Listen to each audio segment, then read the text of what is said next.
요한 1서 4장 1절부터 3절입니다. 함께 생각할 주제는 하나님의 영, 하나님의 영. 우리가 보통 성경에서 하나님의 영 이렇게 이야기할 때 그 영을 보혜사, 성령 이렇게 이해하면 거의 성경적인 흐름을 따라갑니다. 그러나 오늘 요한 1서 본문에서 하나님의 영은 성령, 보혜사 이것을 의미하는 것이 아니라 시대 상황에 맞는 분명한 메시지를 우리에게 전하고 있습니다. 그러므로 우리가 성경을 읽을 때 전체적인 맥도 중요하지만은 그 본문 말씀이 무엇을 강조하는가 그것을 우리가 찾아내야 합니다. 주제가 있는 요한 1서 4장 2절 말씀, 하나님의 영은 이것으로 알지니, 우리가 생각하는 성령 보혜사를 아는 것이 아닙니다. 하나님의 영은 이것으로 알지니 곧 예수 그리스도께서 육체로 오신 것을 시인하는 영마다 하나님께 속한 것이요. 그러니까 성경 전체의 큰 흐름은 하나님의 영은 성령, 보혜사를 말씀하셨지만 오늘 요한 1서 4장 2절에서는 하나님의 영은 구체적으로 그 시대에 어떤 영으로 이해가 되느냐? 예수께서 육체로 오신 것을 시인하는 것이다. 뭡니까? 요한복음 1장 14절에 말씀이 육신이 되어 이 땅에 오셨다고 하는 성육신 사건을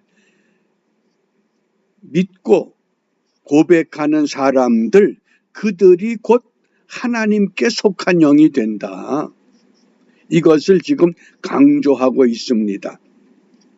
그래서 헬라어 성경에 보면 토푸뉴마 투데우 그랬습니다.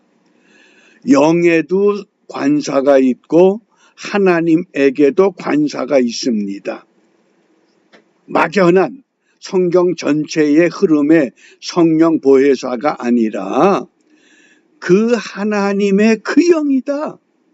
요한 1서를 기록했던 그 시대에, 그러니까 요한 1서가 기원 후 85년부터 95년 사이, 로마의 대화재가 기원 후 64년 7월에 일어났습니다. 대화재 사건 이후에 5대 로마 황제 네로가 기독교인들이 로마에 불을 질렀다고 근거를 소문낸 후에 기독교를 핍박하게 됩니다. 그러니까 기독교가 말할 수 없는 핍박을 받던 때에 성령을 막연하게 핍박을 이기는 것이다 그렇게 가르친 것이 아니라 예수님께서 육체로 오신 것을 우리가 믿어야 된다. 그것이 진정한 하나님의 영의 사람이라고 하는 것, 이것을 깨우치는 겁니다. 이미 우리가 잘 알고 있는 사실입니다. 그런데 그 당시엔 이것이 굉장한 사건이었습니다. 얼마나 많은 사람들이 예수님이 육체로 오신 것이 아니라고 하는 이런 가르침에 동의하고 그 가르침을 믿고 따랐기 때문에 진리는 그것이 아니다. 그러면 우리가 그것을 흔히 영지주의라 그러는 겁니다. 영지주의의 그 특징이 어떤 것이냐? 4가지로 구분이 됐습니다. 첫째, 구원은 믿음이 아니라 특별한 지식. 특별한 지식이 뭡니까? 예수님이 육체로 오신 것 아니잖아. 우리를 구원하기 위해서 그렇게 우리 눈에 보인 것뿐이다. 그게 이제 가현설이 되는 겁니다. 그 다음에 두 번째, 육체와 물질은 열등하거나 악한 것이다. 이 악하다고 하는 카코스. 그래서 이 사상이 어디에서 오느냐? 헬라 철학에서 옵니다.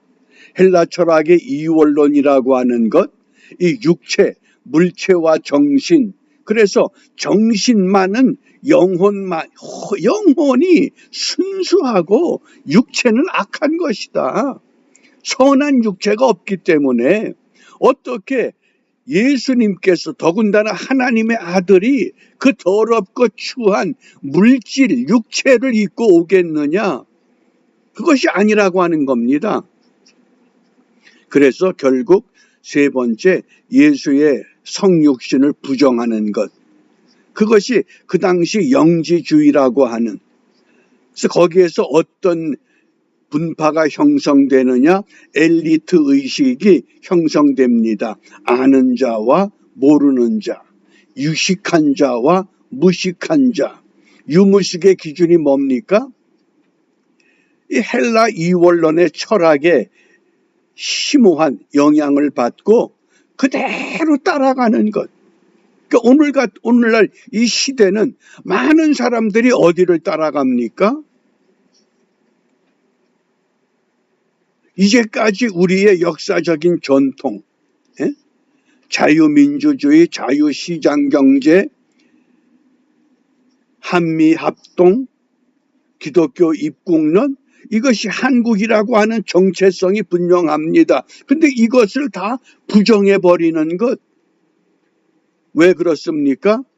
잘못된 교육을 받았기 때문에 그 교육을 받은 사람들이 세상의 지도자로 나서기 시작하면서 세상이 완전히 뒤틀려버린 그런 안타까운 현실입니다. 그 당시 이 요한 1서가 기록되던 시대의 영지주의의 특징이 이러한 네 가지 모습으로 드러났다고 하면 오늘 이 시대의 영지주의는 어떤 모습으로 우리를 유혹하는가? 시대마다 다른 옷을 입고 등장합니다. 똑같은 모습으로 똑같은 방법으로 다가오는 것이 결코 아니라고 하는. 그래서 영지주의, 현대사회의 영지주의 특징이 크게 세 가지로 설명할 수 있는데, 첫째는 십자가가 없는 영성. 특별히 우리 한국교회의 이 영의 문제를 놓고 보면 크게 두 부류로 구분이 됩니다. 은사 중심의 성령을 강조하는 교회가 있습니다. 그래서 방언을 해라, 병을 고쳐라, 믿음의 기도는 모든 병을 낫게 한다. 그러니까 또 한쪽에서 그럼 사도 바울이 믿음으로 기도했는데 육체의 가시가 해결됐냐? 또 이러면 또 둘러댑니다. 그건 믿음으로 기도하지 않았기 때문에 병 고침을 못 받는다. 근데 이게 끝없는 논쟁거리가 되고 마는 겁니다. 그런데 예수님의 결론은 뭡니까? 누구든지 나를 따라오려거든 자기를 부인하고 자기 십자가. 예수님의 결론은 십자가입니다. 얼마나 많은 표적들을 우리에게 보여주셨습니까? 그런데 표적은 다 지워집니다. 마지막 남은 건 십자가입니다. 그래서 우리가 처음 전도할 때는 예수 믿으면 복 받습니다. 예수 믿으면 병 고침을 받습니다. 예수 믿으면 편안합니다. 그런데 예수를 믿고 보니까 병을 다 고쳤습니까? 편안해졌습니까? 왜 점점 더 어렵다 그럽니까? 왜? 결론은 십자가를 져야 되기 때문에. 그 다음에 두 번째, 현대사회 영지주의의 특징이 육체가 없는 예수. 이걸 좀 더 쉬운 말로 말하면 예수와 같은 삶은 포기하는 겁니다. 잘 먹고 잘 살고 이 땅의 풍조가 노세 젊어 노세 늙어지면 못 노나니 이런 문화의 흐름에 도취돼 버리는 것. 그게 다 현대판 영지주의를 따라가는 우리의 삶의 방법이요 자세라고 하겠습니다. 첫째는 십자가를 부정합니다. 예수 잘 믿으면 모두가 부자가 되고 예수 잘 믿으면 모두가 우월하고, 그런데 십자가가 결국은 예수의 중심이라고 하는 것. 그 다음 두 번째, 예수 육체에 없는 뭡니까? 삶이 없는 신앙. 삶이 없습니다. 복 받는 것밖에 모르기 때문에. 그래서 세 번째, 현대 사회의 영지주의의 특징이 사랑이 없는 깨달음입니다. 깨닫기는 잘 깨달았는데, 깨달았으면 뭘 깨달아야 됩니까? 나가서 사랑. 너도 가서 그렇게 하라 그랬습니다. 누가 강도 만난 자의 이웃이냐? 사마리아 사람이요. 그럼 너도 가서 그렇게 해. 그게 너의 이웃이야. 그런데 나는 깨달았어. 저 사람들은 못 깨달았어. 저것들은 멍청이야, 바보야. 아직도 예수를 몰라. 뭡니까? 온전한 신앙의 삶이 아니라고 하는 것. 그런 깨달음 때문에 사람을 무시합니다. 나는 깨달았고 너는 깨닫지 못했다. 또 예수는 우리의 구세주가 아니라 그렇게 사는 삶의 모델일 뿐이다. 영적인 말은 무수한데 실천이 없는 삶을 좋아합니다. 교회 공동체, 전통적인 교회를 거부합니다. 그래서 이단이 나오게 되는 겁니다. 교주가 등장하는 겁니다. 구원이 하나님께로부터 우리에게 주신 특별한 은혜요 선물인데 그것이 아니라 어떤 교주로부터, 어떤 교리로부터, 어떤 교회로부터 자기의 신성을 강조하게 되는 겁니다. 그래서 우리가 요한 1서가 기록되던 그 시대에 네로 황제가 기독교인들을 핍박하기 위해서, 그 당시 기독교인들을 왜 핍박합니까? 유대교와 기독교가 같은 줄 알았는데 기독교는 전혀 유대교와 다르다고 하는 것을 알고 기독교가 주장하는 게 뭡니까? 모든 민족이 평등하다. 로마의 귀족과 평민과 그 노예가 있는데 모든 신분이 평등하다.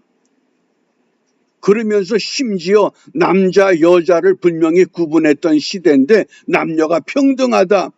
이것 때문에 핍박이 가해지는 겁니다.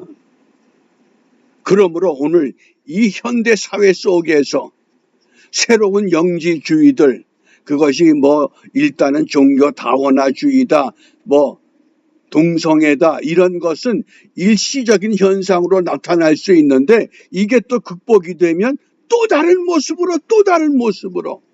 왜? 본질을 무시하기 때문에 십자가, 영적인 삶, 영적인 사랑.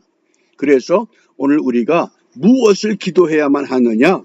누가복음 14장 27절입니다. 누구든지 자기 십자가를 지고 나를 쫓지 않는 자도 능히 나의 제자가 되지 못하리라.